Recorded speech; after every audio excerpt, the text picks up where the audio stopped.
everyone, I'm Jose. And I'm Evie, and welcome to the first unofficial episode of the Immigration Weekly Show.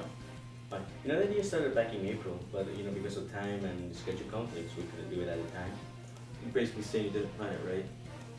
And the idea was supposed to be 20 to 25 minutes, but because of budget cuts, we had to cut it down to 5 minutes. And by budget cuts, you mean no budget. Come on, man. Get fired. By saying budget cuts, you just make it sound more fancy. Get fired. You don't pay me. Alright. Go present the show or something. I'll be behind the camera for the most part. Let's let the show begin.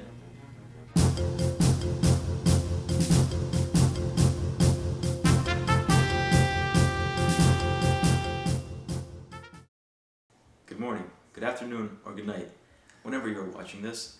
Welcome to the first sort of episode of the Immigration Weekly Show, and hopefully not the only episode. I'm your host, Collaku.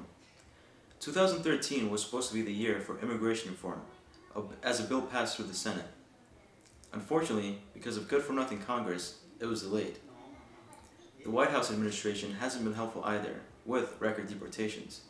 President Obama has deported nearly 2 million people, 2 million, which he says have been criminals. But there has been a lot of controversy along with this. Myself, along with the crew from the show, have seen parents, both mothers and fathers, brothers, sisters, being deported, families being torn apart.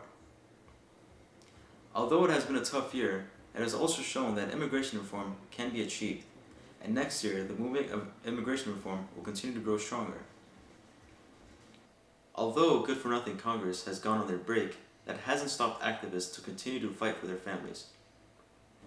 Activists have shut down ICE throughout the country in protest of President Obama's record deportations. In the latest actions last week, activists from MDLON shut down ICE facilities in Los Angeles, California, and Fairfax, Virginia. Also, activists from United We Dream shut down an ICE facility in Ohio, which happens to be Mr. Boehner's home state. Now, we go to our random segment. Today's segment, Young Dreamer Floor, will recite a poem about immigration reform this year.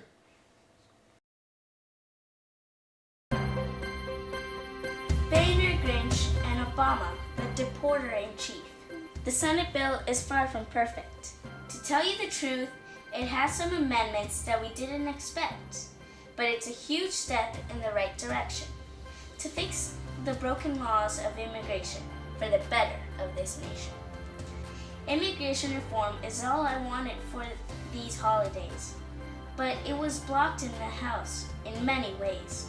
Over 1,000 people are deported every day. Blame him, blame her. It's all that politicians say. Kids are left without their mother or father. To the deporter-in-chief, it doesn't even matter.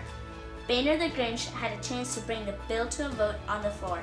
Narrow-minded, refused, and even on advocates, closed his door. In the end, both parties are to blame. Politicians are all the same. Nevertheless, a lot has been achieved, no thanks to Boehner the Grinch and the deporter-in-chief. They continue to allow family separation, almost reaching 2 million deportations. They keep letting families get torn apart. One simple reason, they are with no heart. Message to the media that it's over their head. Immigration reform will never be dead. To all the dreamers out there, we will continue to fight for what's fair.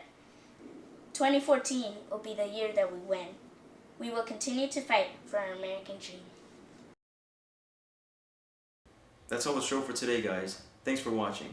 And oh yeah, before we go, we also want to congratulate New Jersey for getting a tuition equality passed.